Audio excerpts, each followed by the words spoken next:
Hello friends and welcome back to my channel Mousumi's wonder world. কেমন আছো তোমরা সবাই? এখন তো প্রায় প্রত্যেক দিনই কম বেশি করে একটু আধটু বৃষ্টি হচ্ছে, তো তোমাদের ওদিকে বৃষ্টি হচ্ছে কিনা জানিও অবশ্যই কমেন্ট বক্সে। রাত্রিরে শুতে যাওয়ার আগে ভেবেই নিয়েছিলাম আজ সকালে উঠে তোমাদের সাথে শেয়ার করবো সারাদিনে আমি প্রত্যেকদিন যা যা করি তার কিছু কিছু ক্লিপস নিয়ে তোমাদের সাথে একটা মিনি ব্লগ শেয়ার করার। প্রত্যেকদিন তো সেগুলো শেয়ার করে হয়ে ওঠা হয় না, ওই জন্য আজকে তোমাদের সাথে শেয়ার করবো বলে ঠিক করলাম। তো প্রথমে ঘুম থেকে উঠে আমি এখানে বিছানাপত্রগুলো পরিষ্কার করে নিলাম। যে দেখতে পেলে আমার ব্যালকনিতে পিস লিলিটা কিন্তু খুব সুন্দরভাবে ফুটে গেছে। সত্যি বলতে জীবনে না আজকাল একদম শান্তি নেই, তাই জন্য ভাবলাম একটু পিস লিলিটা নিয়ে আসি, যদি জীবনে একটুখানি শান্তি মানে পিস ফিরে আসে। ঘুম তো যেন ভাঙছিল না, তাও জোর করে ঠেলে ঠুলে উঠে ঘুমটাকে ভাঙিয়ে চলে গেলাম ব্রাশ করতে। আর এখানে দেখো ব্রাশটাও যেন আজ কাজে বলছে আমাকে ছেড়ে দে প্লিজ, আর করিস না, আমাকে ঘুমাতে দে একটুখানি। কদিন ধরে জীবনে এত নেগেটিভ জিনিসপত্র হচ্ছে যে পজিটিভিটি এটা ভুলেই গেছি, যেন জীবনে মানে পজিটিভ কিছু আসছেই না, আর তার সাথে যেন শরীরেও কোনো এনার্জি আমি পাচ্ছি না। মানে কি বলবো, মানুষের জীবনে যদি একটা খারাপ সময় থাকে সেটা নয় মানা যায়, কিন্তু পরপর যদি একটার পর একটা খারাপ জিনিস যদি হতেই থাকে তাহলে তুমি কিভাবে পজিটিভ থাকবে বলো?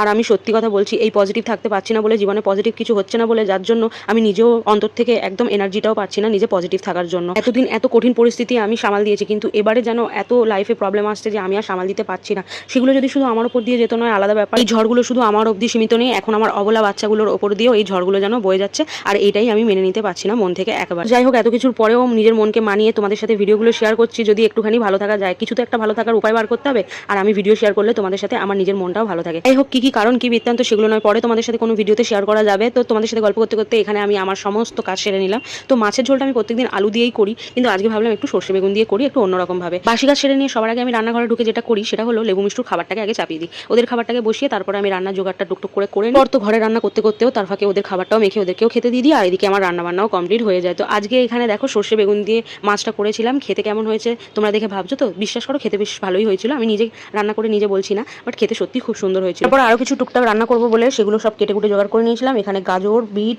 আলু আর পেঁয়াজ দিয়ে একটা ভাজা আইটেম করবো বলে আমি এটাকে কেটে সব ধুয়ে পরিষ্কার করে নিচ্ছি, তারপরে সেগুলোকে ভাজা করে নিয়েছিলাম। সত্যি বলছি রান্না বান্না করতেও যেন আজকে মনটা একদম ভালো লাগছে না, কিন্তু হ্যাঁ বাধ্যই করতে হবে, কারণ খাবারের তো কিছু করতে হবে, তাই না? সবাই যেন আমার কাছে দুটো পোষ্য রয়েছে, তার মধ্যে একটা সাদা একটা কালো। তো যে কালো বাচ্চাটা ও হচ্ছে ছোট, আর সাদা যেটা ওটা বড়। আমার ছোট বাচ্চাটা মানে কালো যে বাচ্চাটা মিষ্টু, ওর শরীর ভীষণ খারাপ, ওর মেডিসিন চলছে। পরশুদিন ডাক্তার দেখিয়ে ওকে নিয়ে এসেছি আমি, জানি না কি হবে। ডাক্তার বলেছে যদি মেডিসিনে না কমে তাহলে ওর সার্জারি করতে হতে পারে। তো ভগবানকে ডাকি যেন ওইভাবেই যেন সুস্থ হয়ে যায়, যেন ওকে কোনো সার্জারি না করতে হয়। ওরা তো অবলা, ওদের কষ্ট হলে ওরা মুখ ফুটে বলতে পারে না, কিন্তু বিশ্বাস করো ওই দুটো মায়া মায়া চোখ যখন দেখছি তখনই ওর কষ্টটা ভেতর থেকে ফিল হচ্ছে আমার। তোমরা ঠাকুরের কাছে ওর জন্য প্রে করো যাতে ও সুস্থ হয়ে যায় তাড়াতাড়ি। তো যাই হোক, তোমাদের সাথে গল্প করতে করতে অনেক কিছুই তোমাদের সাথে শেয়ার করলাম। তো তারই ফাঁকে রান্নাবান্না এখানে সমস্ত কিছু রেডি হয়ে গেছে, আর এখানে আমি স্নানপত্র করে নিয়ে লাঞ্চটা করে নিলাম। আর এই হলো আজকের মেনু, তোমরা দেখতেই পেলে, ভাত, স্যালাড, ওই ভাজাটা, আর রইলো এখানে মাছের। আমার ভিডিওগুলো যদি তোমাদের একটু ভালো লেগে থাকে তাহলে আমার চ্যানেলটার পাশে থেকো, একটা লাইক, কমেন্ট, শেয়ার, আর চ্যানেলটাকে সাবস্ক্রাইব করতে ভুলো না কিন্তু। তোমাদের একটা সাবস্ক্রিপশন আমার মনটা অনেকটা ভালো করে দিতে পারে। চলো দেখা হবে অন্য একটা ভিডিওতে, সবাই ভালো থেকো, টাটা।